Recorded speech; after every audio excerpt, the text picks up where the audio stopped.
Connaissez-vous l'histoire de Mélanie, cette petite fille originaire de Bucarest que le destin maudit? S'il devait être un vendredi, le 11/09 où le déshonneur vint marquer la date de son autre vie.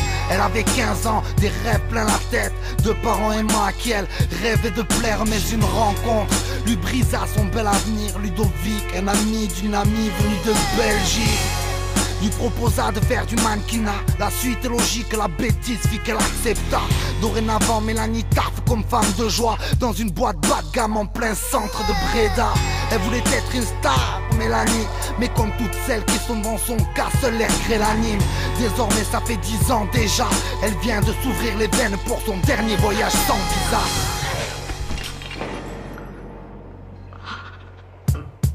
Connaissez-vous l'histoire de Véronica? La plupart de l'année elle vit là où les maudits calmes. Celle de la laine la sépare de la neige. Elle fuit le froid, elle a vu que les plus endurcis décèlent. Elle vous dirait, c'est bien tout ce que la grande Russie l'a laissé. Des jolis yeux, regardez la mer de plus près.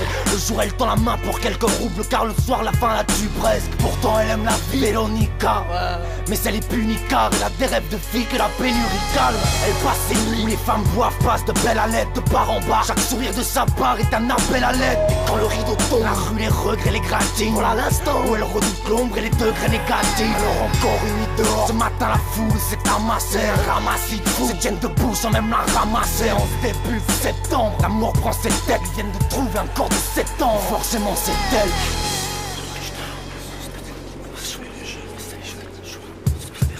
Connaissez-vous l'histoire de Steve, l'enfant du Texas, qui tout comme ses pères aimait les armes et le cash, boire des litres de bière?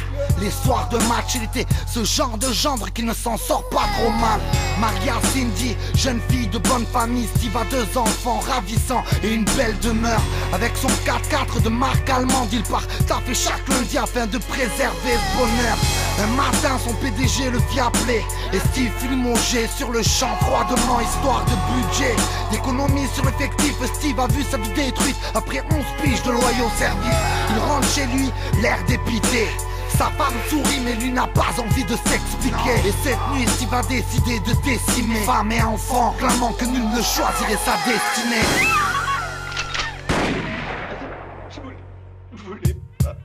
Vous emmène à Caracas, où la carte postale garde l'arme là en pleine cavalcade. Dans le quartier de la Castellana, voici Pablo Alvaro. C'est l'homme qui crie en courant, derrière lui un pajero. Si guerrieros veut le voir mourant, un petit retour en arrière s'impose, la lumière s'allume. Un père de famille, 5 mômes dans un 2 pièces insalubre. Le soir pleure sa femme sur les genoux des gosses. Lamentable, car les jours d'école vendent de la cam mais ce n'est pas rentable. S'habille comme il peut, s'habille, se casse le crâne, il s'applique, il sort sa pipe et la gaffe craque. Le bénéfice s'évapore, ne lui reste que les têtes. C'est le pauvre qui ici, si un homme te déteste, t'es belle. Voilà pourquoi il faut bien nu Pablo. Il sait tout, les horreurs que l'on fait au type comme lui avant qu'il sait tout.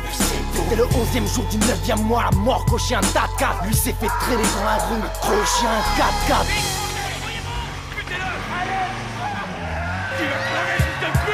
Ils sont morts le 11e jour, loin de Manhattan, loin de la 2e tour quand on passe à Jumelle. Ils sont morts si j'ai perdu le coup, si j'ai du mal à atteindre. C'est qui tient la colombe par le cou et lui arrache une aile. Ils sont morts le 11e jour, loin de Manhattan, dans l'indifférence de tous, trouvez-vous ça cruel. Ils sont morts si mes peurs et mes doutes font que j'ai du mal à table. Depuis que je comprends les vautours, je hais la race humaine. Ils sont morts le 11e jour, loin de Manhattan, loin de la 2e tour quand on passe à Jumelle. Ils sont morts si j'ai perdu le coup, si j'ai du mal à table. C'est qui tient la colombe par le cou et lui arrache une aile. Ils sont morts le 11e jour, loin de Manhattan, dans l'indifférence de tous, trouvez-vous ça cruel. Ils sont morts si mes peurs et mes doutes font que j'ai du mal à table. Depuis que je comprends les vautours, je hais la race humaine.